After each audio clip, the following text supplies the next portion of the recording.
So we are ready to move on to define continuity of a function on an interval. And so a function is continuous on an interval if it's continuous at every point in the interval. Now if we have endpoints included in the interval, so if it's a closed interval, right, including say from 1 to 2, and we include 1 and 2, then we talk about continuity then at the endpoints in terms of being continuous from the right if it's a left endpoint, or continuous from the left if it's a right endpoint. So if those are the cases, then we say it's continuous on that interval. So look at this function. Where is this function continuous? Where is this function continuous? Well, let's think about the square root of x function. What's the graph of that function look like? Well, we know, first of all, that the domain of the function is everything greater than or equal to 0. I can't take the square root of a negative number and get a real value. It's an imaginary number, and so we're only looking for real outputs. So 0 is the smallest thing I can plug in. The square root of 0 is equal to 0, right? So we'll plot that point. Square root of 1 is equal to 1. So 1 comma 1. And then 2, 3, 4. Square root of 4 is what? 2. So it's going to have a height of 2 right here, right, and so on. So you remember hopefully what the graph of that square root of x function looks like. Here it is. It's the graph of the square root of x function. Okay. Important function. Now, certainly you can think about our touchy-feely sort of definition of continuity. If I can draw the graph without picking the pencil or pen off the paper, it's continuous, and that seems to be the case everywhere. But notice we do have an endpoint, so we do want to take a look at that. Obviously, the function is continuous for everything greater than 0. What's happening at the endpoint 0? We have to look at the limit as x approaches 0 from the positive side, right, of that function. And what is that going to be? The limit as x approaches 0 from the positive side of the square root of x. Well, what are we doing as we get closer and closer to 0? We're going right to that point, which has a y-coordinate of what? 0, right? But that is equal to h of 0, which of course is the square root of 0, which is 0, right? So the limit as x approaches 0 from the positive side and h of 0, these things are equal, and therefore we are going to be what? Right continuous.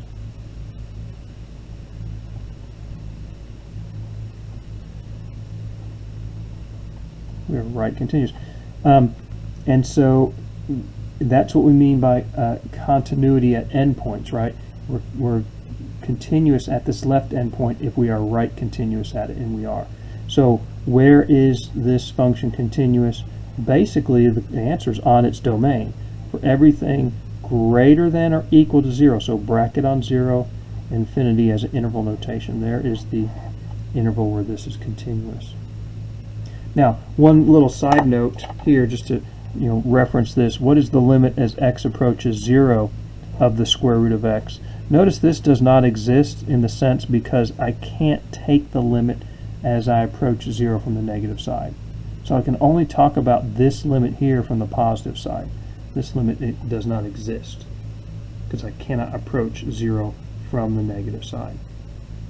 Now, this function was continuous. It turned out this is the domain of the function, the square root of x. Its domain where it has real outputs, everything greater than or equal to 0. And that turned out to be the same as where it was continuous. Well, is this true for other functions? And the answer is yes. All these functions, polynomial, rational, root functions like we just looked at, trig functions, inverse trig functions, exponential, and log functions, they are continuous at every number in their domain. So if you know how to find the domain of these functions, which I hope you do, you now know how to find out where they're continuous. You simply find the domain. So for example, look at this crazy looking function. Where is it continuous? Where is it continuous? Answer, on its domain. Okay, well that's not the answer you have to give. You have to give its domain now, right? It's true, on its domain. So what is the domain of this function? Well, first of all, I've got a natural log of x. What's the domain of the natural log of x? What's the domain of the natural log of x? Now you are expected to know the domains of all of these functions. Exponential functions, logarithmic functions like this. You need to know the domain of the trig functions, inverse trig functions, and so on. And this one is an important one. The domain of the natural log of x is what? Everything greater than 0. Remember, the logarithms are exponents or powers.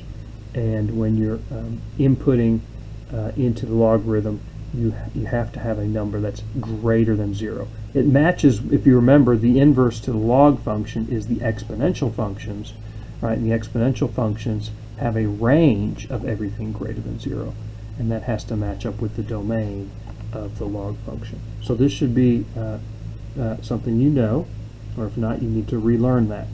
Now, one thing that's a little tricky, what's the domain of this? What is this anyway? This is sometimes called the arctangent function. Arctangent function.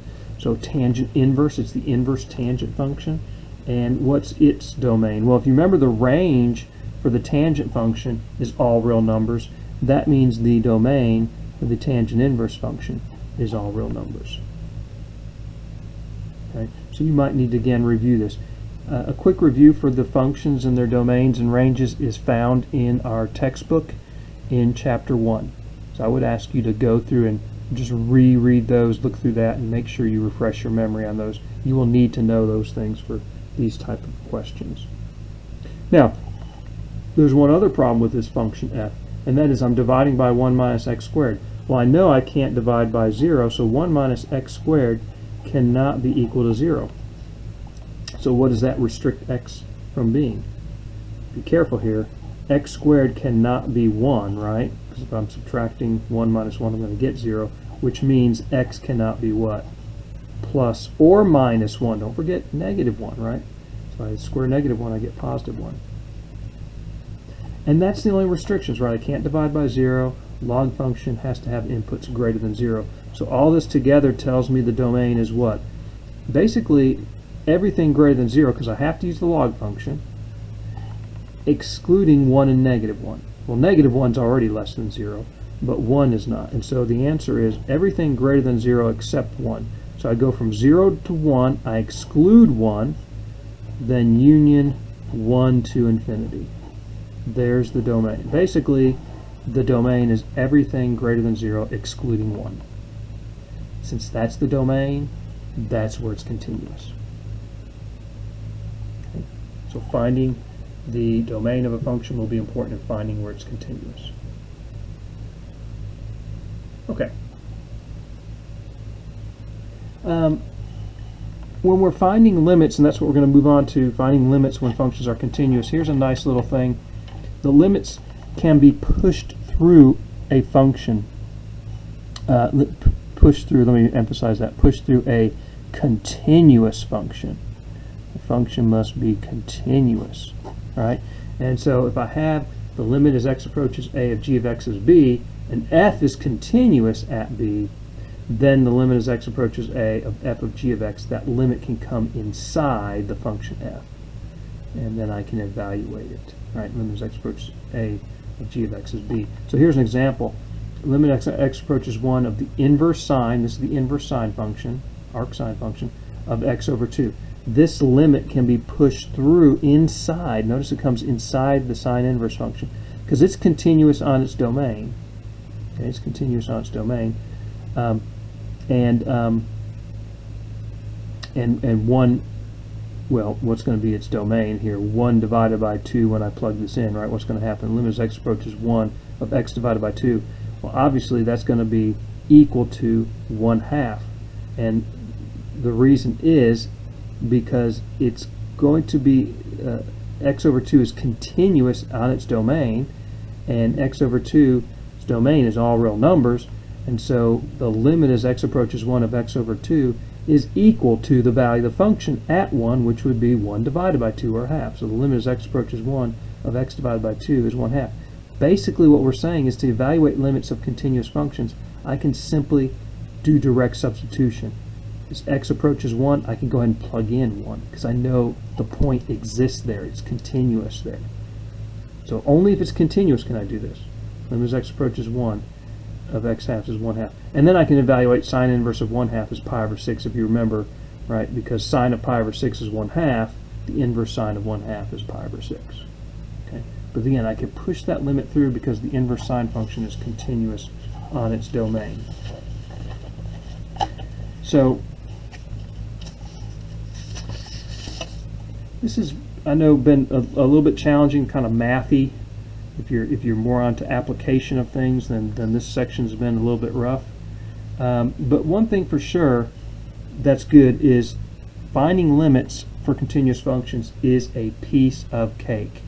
It's really applying essentially the basic limit laws as well. But here, this function, is it continuous at 1? And the answer is yeah, because obviously this function is discontinuous when 2t plus 3 is 0, right? Division by 0 is undefined. But that's going to be when t is equal to what? Negative 3.5, negative 1.5. So everywhere else we're fine. And in fact, I can see that because what I can do is I can plug in, let t be equal to 1. 1 squared plus 1, 2 times 1 plus 3. Since I know this function is continuous on its domain, and 1 is in the domain because this evaluates what? 1 plus 1 is 2, 2 plus 3 is 5. That is indeed the limit, because this function at 1 is continuous. There's no hole, there's no gap or anything. There's just the function is continuous there. So this is called substitution or direct substitution, and that's all we do, right? Here, the limit as x approaches 3. I plug in x is 3. I get sine of what? Pi times 3, or 3 pi over 2. Does anyone know what sine of 3 pi over 2 is equal to? It's equal to negative 1. You might need to refresh yourself on the unit circle to help you find the exact value. I do expect exact values for sine and cosine of things like pi over 2, pi over 4, pi over 6, pi over 3, 2 pi over 3, etc., etc. So make sure that you know how to do that. I expect you to get the exact value from that. Here's another one with an exponential and cosine in it. As u goes to 0, I can plug in e to the 0 times cosine of 0. E to the 0 is 1. Cosine of 0 is 1. And so 1 times 1 is 1. The limit is 1. So it's real easy. In other words, we're just plugging in. If I get a value, and these are functions where we're continuous, or continuous on their domains, and then we're good to go. The problem comes when we plug in and we get something that's indeterminate form that that we'll be talking about here a little bit more in the next set of videos. Let's do one more example here. This is a crazy function. It's piecewise defined. Its domain is all real numbers because it has a definition for values of x less than 1, for values between negative 1 and 1 inclusive, and then for values greater than 1. So I use this formula here if the input is less than 1, this formula if the input is between negative 1 and 1 inclusive, and then this one if the input is greater than 1. And I want you to find the limit as x approaches negative 1 and x approaches 1. Because for any other value of x, right, these functions are continuous on their domains, and so the limit is easy to find. I would find the limit just the way I did up here. But in this case, since we're piecewise defined, we don't know if there's continuity going from this function to this function. Let's see. What's the limit as x approaches negative 1 of f of x? Well, first of all, I just want to say, what is f of negative 1? Which rule do I use here? What value of x do I have? Negative 1. I'm using this rule here. X is between negative 1 and 1 inclusive, so I use this rule. So this is negative 2 times x is negative 1, which is positive 2. So is that my answer to the limit? The limit as x approaches negative 1 of f of x is equal to 2? Not so fast. That's only true if the function is continuous. And we don't know yet that this. Okay, video paused for a second there. I think we're okay now. So the function, value of the function is 2, but we don't know what the limit is yet. So how do I find the limit? Well, in this case, I've got two sides to consider. So first of all, I have to take the limit as x approaches -1 from the negative side. So what's this limit as we approach -1 from the negative side? Well, if I'm approaching -1 from the negative side, which rule am I on? If I'm the negative side, I'm less than -1. So this is the rule for the function. And so I'm taking the limit as x approaches -1 of x squared plus 6x plus 7. Well, in this case, this function is continuous on its domain, so as I approach -1 from the negative side, I am approaching the value of this function at -1. So I'm simply going to use substitution to plug in here -1. I get what? 1 minus 6 plus 7, which is going to be 2. Okay. Well, that is the value of the function at -1. So is this enough to say that the limit as x approaches -1 is 2? No, we don't know the limit exists yet. All we know is the limit from the left exists. I need what? The limit also from what? The right. So as I approach -1 from the positive side of this function, what do I get? Well, from the right, it means above 1, I'm between -1 and 1. Then I'm using this rule. So it's as I approach -1 from the positive side. And there, again, I can just plug in directly. But we know that that is the value of the function because we've done that before up there. So notice the limit. This tells me, right, the limit exists because the limit from the left and from the right are both 2. So the limit as x approaches -1 of the function equals 2. Since the limit equals 2, the function equals 2, we're continuous at 2. This, by the way, is what we were looking to answer. Okay, but here's the thing.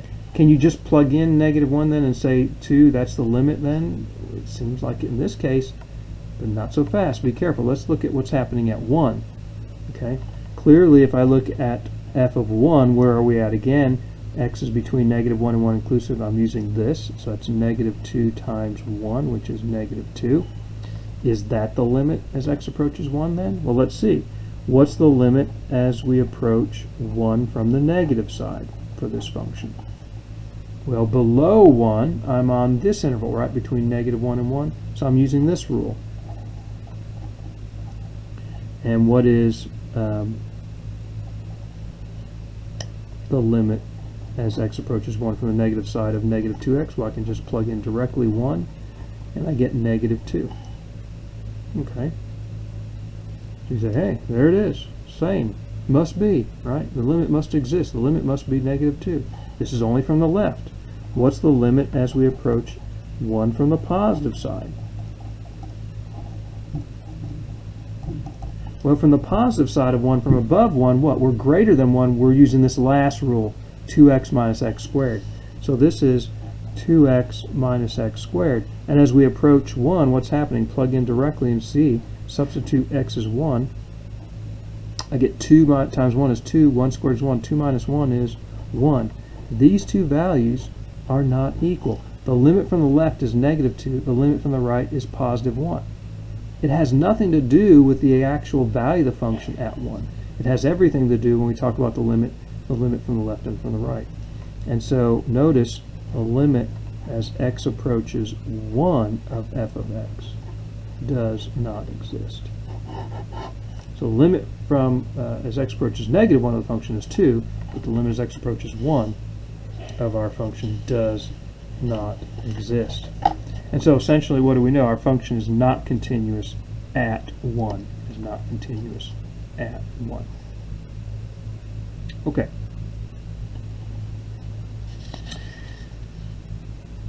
Couple more mathy things and then we'll move on from this subject. I know this is a very uncomfortable subject for some students. Whoops. So definitely ask questions about this during any opportunity you have with me. So you make sure we're clear on this. Let's try this problem. Let's find the value of a that makes the following function continuous everywhere. So this is kind of like what we just looked at. You can see for values less than or equal to 1, it's equal to x squared minus 2, and that function's continuous on its domain, which is, you know, any real number. So it's certainly continuous for values less than 1.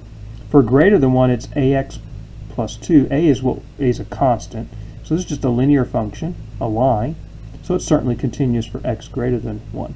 The question is right at 1. We want to make sure that this function is continuous at 1. So first of all, what is g of 1? What is the value function at 1? Which rule do I use, the top or the bottom?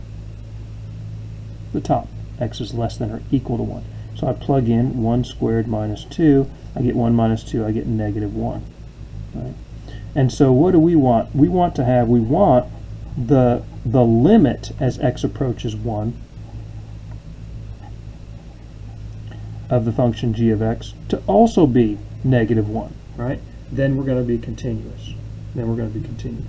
Well, clearly, as I approach 1 from the negative side, I've got this, right? I see clearly the limit as x approaches 1 from the negative side of g of x is going to be the limit as x approaches 1 from the negative side of x squared minus 2, which is going to be what? 1 minus 2 if I plug in directly.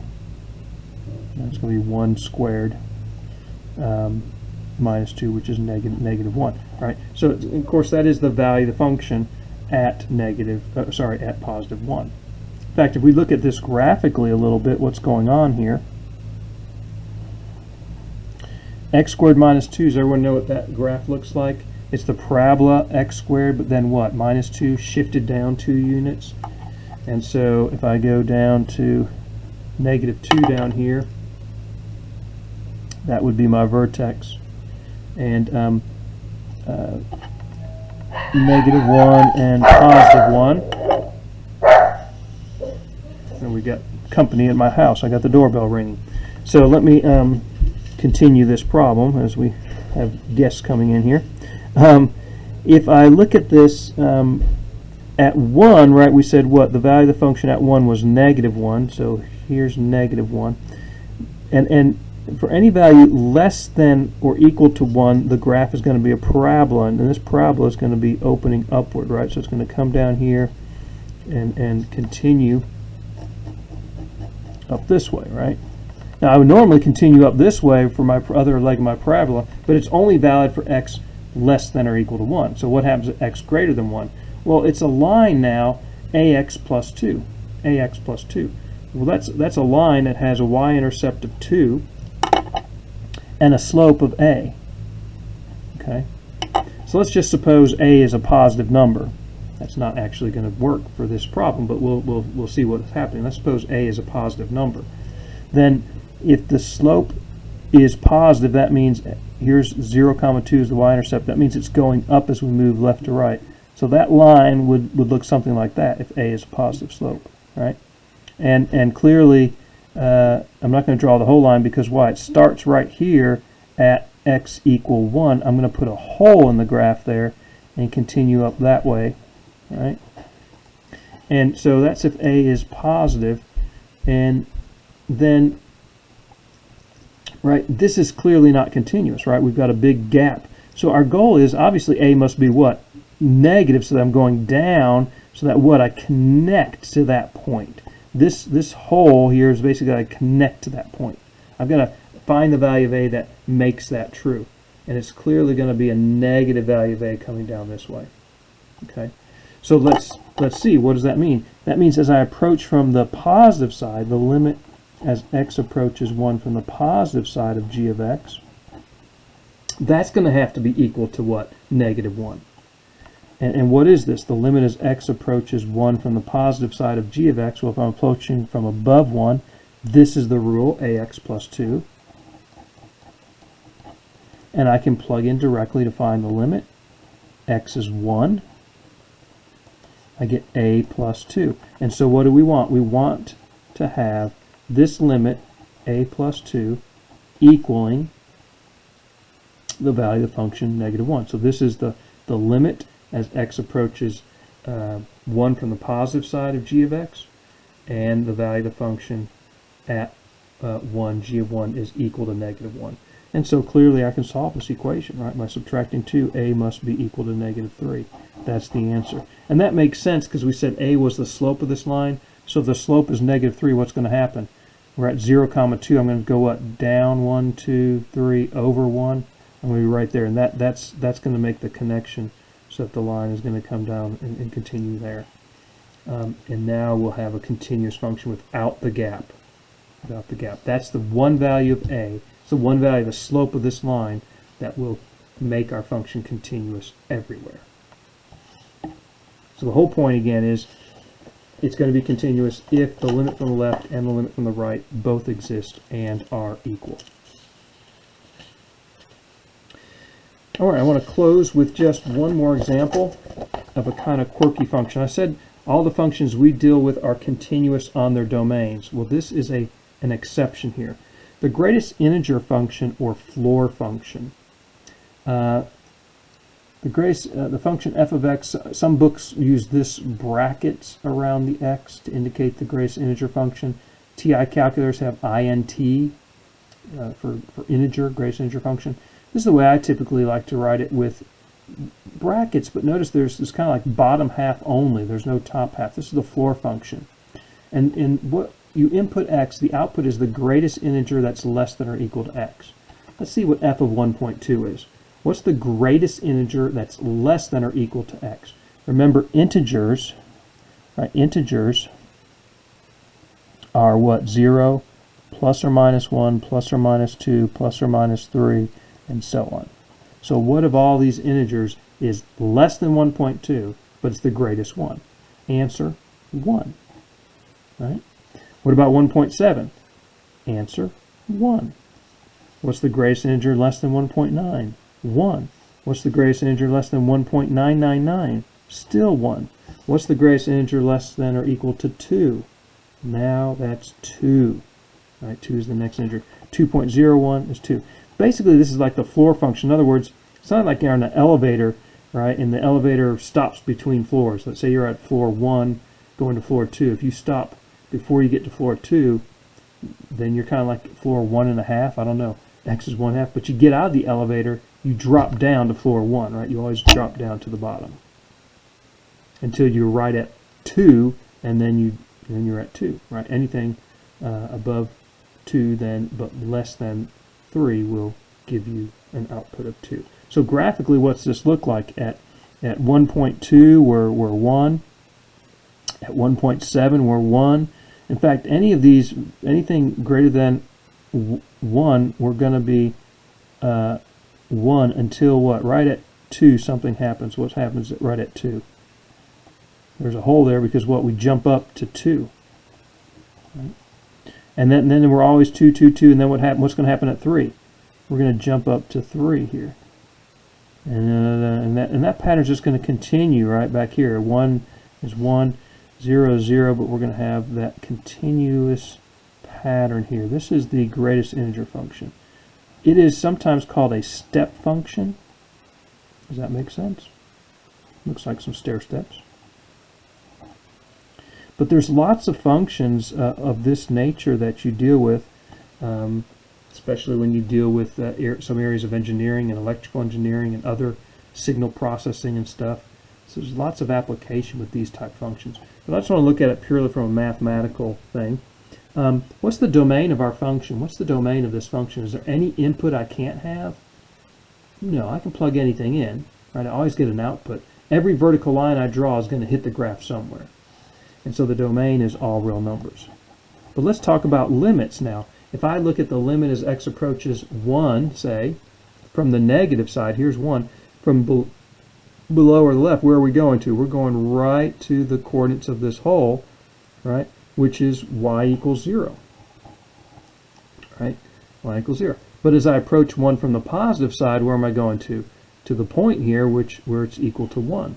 So So the limit from the left is 0, limit from the right is 1. What's the limit as x approaches 1 then? It does not exist, right? Because these two values are not equal. And notice that's going to be true where? Not just at 1, where else? At 2, and at 3, and at 0, and at -1, and -2, and so on. You can see these physical jumps, these breaks in the graph, right? It's discontinuous at every integer. Every integer.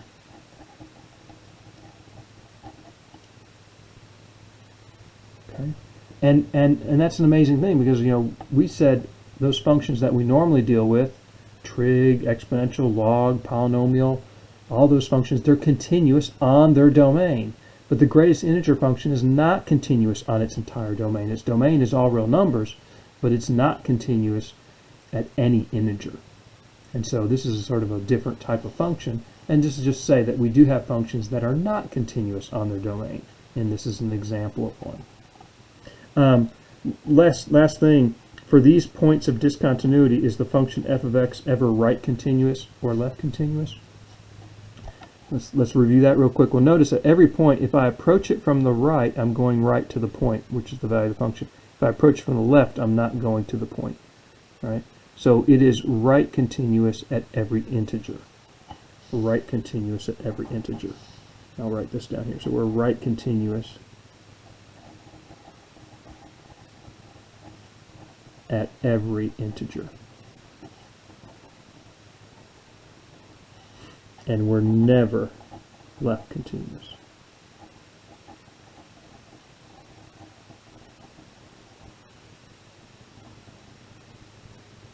Okay? Never left continuous. Okay, so some strange things we've looked at here, kind of mathy in a way, trying to define what these things mean. But continuity is important. And the biggest thing that I want you to remember is if a function is continuous, then the limit exists and is equal to the value of the function at that point. And that's a great thing, because then finding limits are easy. What we're going to look in the next video is how do we find limits for functions where we have a discontinuity. In particular, we're going to be looking at functions where a discontinuity is like this at point A, right? How can the limit exists, but the value of the function doesn't exist at that point. How can I do it? And our answer is, basically, we're going to find a function where that hole is filled in. We're going to stick a piece of something in that hole, and we'll answer the question with that continuous function. That's basically what we're going to do, and we'll look at that in our next set of lecture videos.